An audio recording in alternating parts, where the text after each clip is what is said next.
Hello साथियों, भारतीय नागरिक सुरक्षा संहिता 2023 में हम आज पढ़ रहे हैं बीएनएसएस की धारा 102 जो कि सीआरपीसी की धारा 99 के समरूप है। तलाशी वारंटों का निर्देशन आदि। क्या हम पढ़ रहे हैं? तलाशी वारंटों का निर्देशन आदि। इस अध्याय में बतलाया गया है कि किन किन स्थितियों में तलाशी वारंट जारी किया जा सकता है। जो हम पढ़ रहे हैं इसमें बताया गया है कि किन किन स्थितियों में तलाशी वारंट जारी किया जा सकता है। वो हम आपको सारी की सारी स्थितियां बता चुके हैं। तो जिन साथियों ने अभी तक हमारे पुराने वीडियो नहीं देखे हैं वो पुराने वीडियो अवश्य रूप से देख लें। साथ ही साथ हमारे चैनल को सब्सक्राइब कर लें और इस वीडियो को लास्ट तक जरूर देखें। इस धारा का प्रयोजन क्या है? कौन सी धारा? बीएनएसएस की धारा 102 का प्रयोजन क्या है? इसका प्रयोजन है कि बीएनएसएस की धारा तलाशी से संबंधित जो सेक्शंस हैं जैसे 32, 72, 74, 76, 79, 80, 81, 96, 97, 98, 100 के अधीन जारी किए गए तलाशी वारंटों पर लागू कराना। जो इस धारा के निर्देश हैं वो किस पर लागू कराना? जो तलाशी वारंटों के अधीन जो जारी किए गए हैं तलाशी वारंटों पर लागू कराना। जो इन धाराओं के अधीन जारी किए गए तलाशी वारंटों पर लागू कराना है। इसका तात्पर्य यह हुआ कि तलाशी वारंट का निष्पादन उसी प्रकार किया जाएगा जैसा कि गिरफ्तारी वारंट का निष्पादन किया जाता है। जिस प्रकार से गिरफ्तारी वारंट की तामीली की जाती है उसी प्रकार से तलाशी वारंट की भी की जाएगी। तो एक बार हम आपको फिर से रिवाइज कर देते हैं कि गिरफ्तारी वारंट की तामीली कैसे की जाती है ताकि आपको क्लियर हो सके कि उस हिसाब से तलाशी वारंट की भी की जाएगी। पहला पॉइंट क्या है? जब कोई वारंट पुलिस अधिकारी से भिन्न किसी व्यक्ति को निर्दिष्ट है। जब कोई वारंट न्यायालय चाहे तो पुलिस अधिकारी को दे, न्यायालय चाहे तो पुलिस के अलावा किसी अन्य व्यक्ति को भी अधिकृत कर सकती है उस वारंट की तामीली के लिए।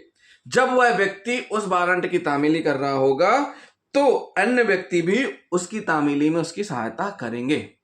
दूसरा पॉइंट, गिरफ्तारी का प्रत्येक वारंट लिखित रूप में और न्यायालय के पीठासीन अधिकारी द्वारा हस्ताक्षरित होगा।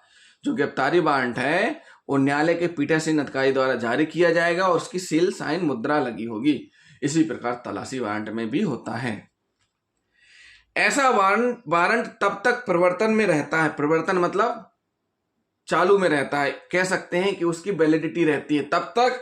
कब तक रहती है? जब तक उसे जारी करने वाले न्यायालय द्वारा रद्द नहीं कर दिया जाता।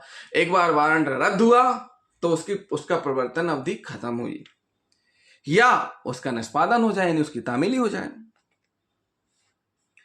वारंट साधारणतः किसी पुलिस अधिकारी को ही निर्दिष्ट होता है परंतु आवश्यकता पड़ने पर वह किसी भी व्यक्ति को निर्दिष्ट किया जा सकता है।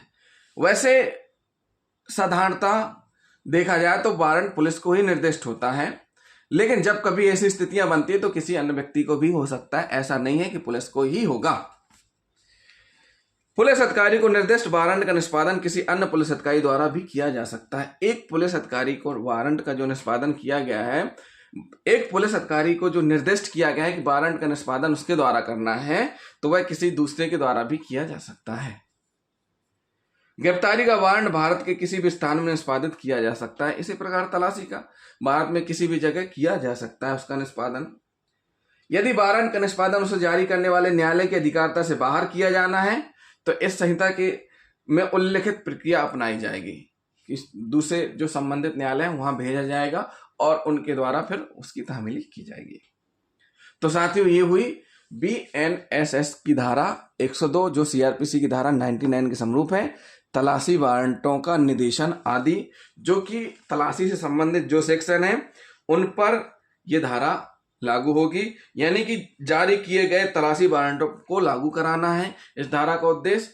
और इसका मतलब यह हुआ कि तलाशी वारंट का निष्पादन उसी प्रकार किया जाएगा जैसा कि गिरफ्तारी के वारंट का निष्पादन किया जाता है।